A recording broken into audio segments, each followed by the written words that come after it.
fofeno fifaliana ary amina malalo ny tompo no andro sokatokatranonao amin'ny alalan'ny fizarana izao ten'Andriamanitra izao. Pastor Ferana manona ny fiadarana feno ho anao sy ny ankonanao hiaraka hivavaka isika. Ray ontsatranao zay amin'ny alalan'i Jesosy.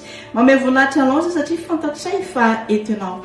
Miaraka aminay eto ianao ary rehefa eo ianao dia tsy maintsy misy fiovana mandrakariva ny fiainanay dia fahasoavana ho amin'ny fahasoavana. Raha andreny teninao zay dia mangataka ny fahainao masina tompo ameno anay hitarika anay amin'ny marina rehetra mba tonga anay tsy ho mpiaino fotsiny ahy fa tena ho mpiaino mpankatoa, tena ho hita eo amin'ny fiainanay ny vokatry ny teninao. Saotra ray amin'ny anaran'i Jesosy.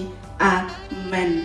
Dia tombona ho amintsika mandrakariva ny heriavana ny fahasoavana sy ny fiadanana avy amin'Andriamanitra raitsika sy Jesosy Kristy tompo tsika. Riavana malala ao amin'ny tompo anio dia te hampahery antsika tsiray avy any amin'izay toerana rehetra misy antsika tsiray avy any manao hoe ny olona mino an'Andriamanitra dia tsy mba taitra izany na mikropaka. Hoy mantsy ny tenin'Andriamanitra ao amin'ny Isaia 29:20 dia zao ny ambarany tenin'Andriamanitra. Dia zao ny lazain'i Jehovah tompo indro izao no efa nametraka vato ao Ziona dia vato voazatoetra, vato tsara zay fehizoro voaorona ho fanorenana mafy ka tsy mba ho taitra izay mino. Eto dia ambarany tenin'Andriamanitra fa ny olona mino dia tsy mba ho taitra izany. Ny olona mino an'Andriamanitra dia tsy mba ho taitra izany. Nisy fotoana gaga ny mpianatra rehefa teny ambony sambo kely ka safotofoto ny rivotra.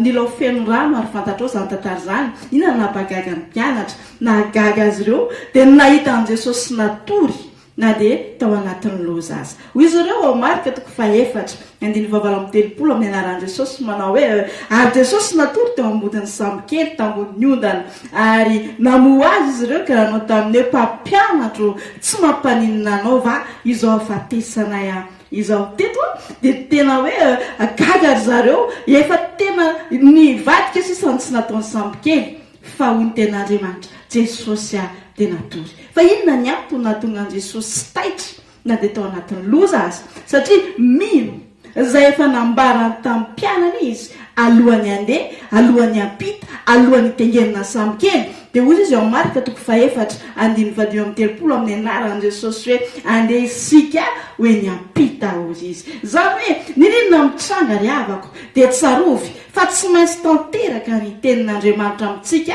ka tsy misy tokony manaitra na mampikoropaka atsika. Rehefa niteny Jesosy hoe andao eny hampita tsy nilaza izy hoe mety hisy rivotra, tsy nilaza izy hoe mety hisy afotofoto be ny zavatra rehetra fa hozy fotsiny izy hoe andao eny hampita dia efa miteny an'izay ny tompo dia aza matahotra mandehana fotsiny. Mety misy zavatra tsy araky ny eritreretinao fa efa niteny izy fa indro amomanareo mandrakariva ambarabatonga ny fataperany zao tontolo zao. Rehefa niteny an'izany ny tompo dia zao ny zavatra nagaga na tsatra tokoa ny rivotra fa tonga soa teny hampita ny sambo satria marina amin'izay ambarany Andriamanitra. Dia teny amintsika tsiray avy any tokantrano any aza misalasala rehefa Andriamanitra no miteny, aza mametraka fanontaniana kory rehefa Andriamanitra no miteny satria ny Andriamanitra ao dia Andriamanitra tsy mandainga naroviana fa fahamarinana izy ary tsisy lainga ao anatiny hoy ny teny n'Andriamanitra. Nisy fotoana rehefa nitsangana tamaty izy dia taka zao ny zavatra nitranga zay voarakitra ao amin'ny Luka 4:20-30 ka hatramin'ny 7:30 dia zao ny ambara ny teny n'Andriamanitra amin'ny anaran'i Jesosy. Ary raha mbola laza izany izy Jesosy dia nitsangana teo avoany ka nanao tamin'ny hoe fiadanana ho anareo dia taitra sady raiky tahotra izy satria nataony fa nahita matotoy izy. Nefa hoy Jesosy taminy nahoana ny taitra ianareo ary nahoana ny mianahana ny fonareo izaho ny tanako sy ny tongotro fa izao no izy tsapahoaka jareo fa ny matotoy tsy mba manana nofo sy taolana tahaka izao ahitanareo aya izao. Amen. Riavana malala ao amin'ny tompo.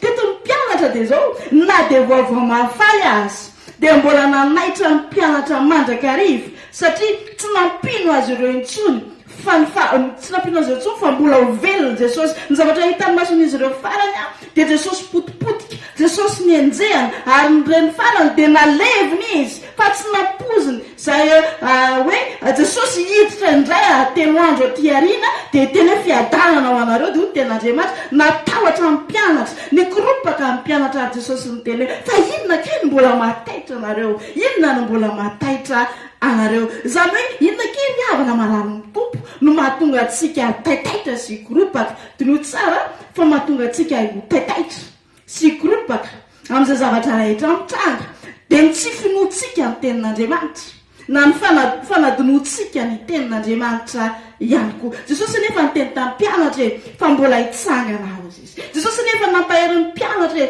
fa mbola ho hitanareo aho izy, fa zao adinodino zany dia voafafa ilay Jesosy maty sy feno rà ilay ohatra ny fahafahambaraka teo dia tsy nino intsony fa hitsangana ny tompo. Teteny amintsika tsirairay avy efa vaovao mahafaly mbola mampikoropaka ihany. Zao ninena mitranga dia ino ny tenin'Andriamanitra mba tsy hatavatra ianao, mba tsy koropaka ianao, mba tsy hisy fitaintainanao anatinao ka ho be fanahiny ianao hijery ny ampito. Jesosy efa miteny aminao hoe aza manahy, mbola manahy ihany ianao. Jesosy efa miteny aza matavatra, mbola matavatra ihany ianao. Jesosy efa miteny hoe zanako sy ny asany tanako dia aoka ho didiko ihany, dia mbola misaintsisaina an'izany ihany ianao. Ry havako, andao isika ino izay ambaran'Andriamanitra ka tsy sanatria ho areti-po, sanatria andeha hamono ny fiainantsika satria taitra mandrakariva isika, fa aoka tena ino izay ambarany teny n'Andriamanitra. Nisy tompo Petera rehefa nisamboro miaramila ny tompo dia nikoropaka izy.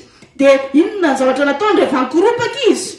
Namoaka sabatra izy, nanapahany sofiny maloko. Zany hoe misy fotoana ny ry havany rehefa taitra isika ka tsy mitadidy ny soratra masina dia manapa-kevitra diso eo amin'ny fiainantsika. Zao tenen'i Jesosy mantsy amin'ny Petera tamin'izay amin'ny Mateo 5:20-5:20 ka hatramin'ny 7:20 dia hoy izy Jesosy amin'ny anaran'i Jesosy hoe ampidiro amin'ny tranonao ny sabatra aho, fa za rehetra mandray sabatra novonoina amin'ny sabatra ary ataonao va fa tsy mahazo mangataka amin'iray koa dia aniraka anjely tsy omby 20 legiona eto amiko izy ankehitriny. Raha izany dia atao ahoana ny atateraka ny soratra masina izay milaza fa tsy maintsy ho tonga izany tety dia adinon'ny Petera fefa niteny Jesosy fa tsy maintsy ho samorina izy. Ry havana malala amin'ny tompo, andao hitadidy, andao ho ino izay nambaran'i Jesosy teo amin'ny fiainantsika. Amin'izay fotoana izay ninona mitranga eo dia azonao antoka fa ao amin'i Jesosy ny finoanao no mitoetra. Ary rehefa ao amin'i Jesosy ny finoanao no mitoetra, tsisy afaka manala n'iny zany, tsisy afaka maharombaka anao zany satria voasoratra fa tsy misy maharombaka izay rehetra eo am-pelatana n'Andriamanitra. Ry havana malala ao amin'ny tompo, inona zany no tokony atao mba hijoroantsika amin'ny fahatokiana tanteraka ka tsy ho taitra ninena mitranga? Voalohany dia averiko matetika teo hoe mila mitahiry ny tenin'Andriamanitra mandrakariva isika. Nisy fotoana Paoly naniraka ny Timoty mihitsiny ampaherin'ny olona izay tamin'ny alalan'ny tenin'Andriamanitra mba tsy ho taitra ny amin'ny fahoriana izay mahazo azy. Dia zao zavatra nitenen'i Paoly eo amin'ny Tesalonianina voalohany 2:7-7. Zao no nambarany hoe ka dia ny rahanay Timoty rahalahinay sady mpanompon'Andriamanitra ny filazantsara Kristy mba ampahery sy ampirisika anareo amin'ny finoanareo mba tsisy ho taitra amin'izao fahoriana izao, fa ny tenanareo malala fa ho amin'izao no nanendrena antsika. Ry havana malala ao amin'ny tompo ozy izy Paoly naniraka Timotezy. Andala ozy izy hoeto any amin'ny mponina any Tesalonika mba tsy ho taitra izy ireo, mba tsy ho taitra ny amin'ny mety ho fisamborana indraindray na mety ho fahoriana, fa zavatra efa tokony mitranga zany na rehefa mitranga izany. Fa mety ny Timoty zany taratasy izany nampaherezana an'ireo Tesalonianina ireo ary tena hery izy ireo ozy izy ny teny n'Andriamanitra. Ry havana malala amin'ny tompo, ny zavatra mitranga ankehitriny ane raha mandinika ianao ny vaovao ane manaitra ny zavatra mitranga apitso ane misy fotoana le tsy ampoziny fa zao aza atao manimba anao intsony zany. Miverena amin'izay nambarany tenin'Andriamanitra ary miverena amin'izay finoanao an'Andriamanitra satria averiko indray mandeha ny Andriamanitra ao dia sady tsy mamitaka anao, ny Andriamanitra ao dia sady tsy mandaika, ny Andriamanitra ao rehefa miteny dia marina mandrakariva zany mahatonga azy nanafatra any Mosesy eo amin'ny Deutéronomie 20 andiny 7 dia zao nambarany mazava-be amin'ny anaran'i Jesosy hoe koa aza ketraka ny fonareo ary aza matahotra na mikoropaka fona na mangorohoro no mitahotra aza fa Jehovah Andriamanitra reo no miara mandeha aminareo hiado anareo amin'ny fahavalonareo mba hamonjy anareo. Eto ny ten'Andriamanitra dia milaza mihitsiny hoe aza mikoropaka hozy izy, aza mikoropaka fona, aza mangorohoro no mitahotra. Indraindray alefa ny Satana mitahotra dia lasa misy fiantraikany eo amin'ny fiainantsika nefa ny tenin'Andriamanitra dia milaza zao hozy izy aza matahotra. Jehovah Andriamanitra tsara mihitsy no miara mandeha aminareo. Tataka ny ahoana zany Jehovah miara mandeha aminao zany? Ny afaran'izany dia fandresena, satria ny Andriamanitra ao dia Andriamanitra tompony fandresena ary avana malala ao amin'ny tompo. Iny Deutéronomie 20 andiny 1 amin'ny anaran'i Jesosy sy manao hoe mahereza sy matanjaka aza matahotra na manahy azy fa Jehovah Andriamanitra no miara mandeha aminao, tsy andao anao na afoy anao izy. Eto dia mbola apetraky ny tenin'Andriamanitra fa Jehovah Andriamanitra miara mandeha aminao sady tsy mandao anao izy no tsy mafoy anao. Fa maninona moa zany teny zany no miverimberina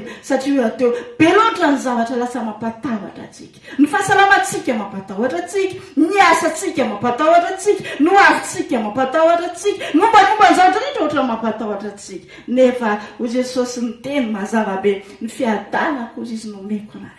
Zany hoe miraisa ny fiadanana Jesosy zay itoetra ao anatinao. Io le fiadanana tsy taka amin'ny fanomena zao tontolo zao lay ivelambelany fotsiny any, fa lay mampitsahatra nao anatiny mety olana azy, lay mampitsahatra nao anatin'ilay mety tsy takatry ny saina azy, lay mampitsahatra nao anatiny mety mampikivy ny mana raha fa ianao kosa ny mahery, satria fantatrao fa miara mandeha aminao. Andriamanitra roa ny Deutéronomie 1:30 miresaka amintsika amin'ny anaran'i Jesosy sy manao hoe ary Jehovah no mandeha eo alohanao ary izy no hiaraka aminao, tsy andao anao na afoy anao izy koa aza matahotra na mivadi-po. Ny anao eto dia mbara tenin'Andriamanitra fa misy mihitsy ny atao hoe mivadi-po, zany hoe mivadika mihitsy ny fonao.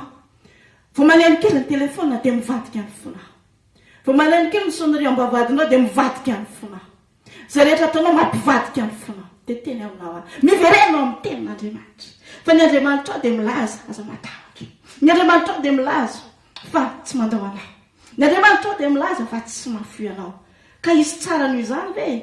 Fa maneno tsika tsy mino an'izany indraindray, fa maneno navela tsika mitahotra no anjaka ao anatitsika, aza vela anjaka tsy no nitahotra. Ary zay mambarako aminao amaranako azy manao hoe ny olona mino dia sady olona tsy mikoropaka, ny olona tsy taitaitra, satria voasoratra fa tsy mba taitra zay mino. Jesosy rehefa tonga alohan'ny olana be, zany hoe ny sambokely feno rano natory izy mino ahy fa ninona mety olana ho setrainy dia zao ino ianao, atoky ianao, hitoetra tsara ianao, atory tsara ianao ary ho tafita ianao. Aza matahotra tsy ianao anie no mahatafita anao fa ny Andriamanitra no mahatafita anao. Fa zao tehirizo tsara ny finoana eno ny teniny saingy tsy hainao andromanalina mba atonga anao ahomby dia ho hitanao ny voninahiny tsy maintsy mirapiratra eo amin'ny fiainanao. Alesika miaraka mivavaka ray misotra anao zay ny amin'ny teny makasitraka ray satria fantatsay fa isan'andro ianao dia tia ampahery anay, isan'andro ianao dia tia ampiseho fa ianao Andriamanitra tsara, ianao Andriamanitra fitiavana, tsy mamela anay ho irery ianao. Tompo aza vela hikoropaka izay amin'izay mety mitsanga rehetra, aoka atoky ianao, aoka isaina zay nambaranao ary indrindra tena hoe ametraka ny finoanay aminao rery any. Ianao ilay tsy mba mivadika, ianao ilay tsy miova malitra ny maro mandrakizay, ianao ilay miteny aminay fa miara mandeha aminay, ianao ilay miteny aminay hoe aza matahotra, ianao ilay miteny aminay hoe aza manahy, ianao ilay miteny aminay hoe miara mandeha aminareo ary eo alohanareo aza mivadi-po ho ianao. Raisinay zany teny zany ary ankasitrahana tompo satria fantatray fa ninona mitranga eo dia tsy izahay no hiady amin'ny tenanay fa ianao no miady anay amin'ny anaran'i Jesosy. Amen. Dia fifaliana ary amina malalo amin'ny tompo no nizaran'izany ten'Andriamanitra zany taminao. Mino aho fa ianao dia anisan'ilay olona tsy atahotra intsony, ianao ilay olona tsy anahintsony fa indrindraindrindra kosa nefa manoloana an'izany dia ianao ilay olona feno ny tenin'Andriamanitra mpakatoan'Andriamanitra ary tsy mpihaino fotsiny ihany fa tena mandeha araka ny sitrapo n'Andriamanitra. Andriamanitra mandrakizay ny voninahitra ho antsika tsirairay avy kosa ny fiadanana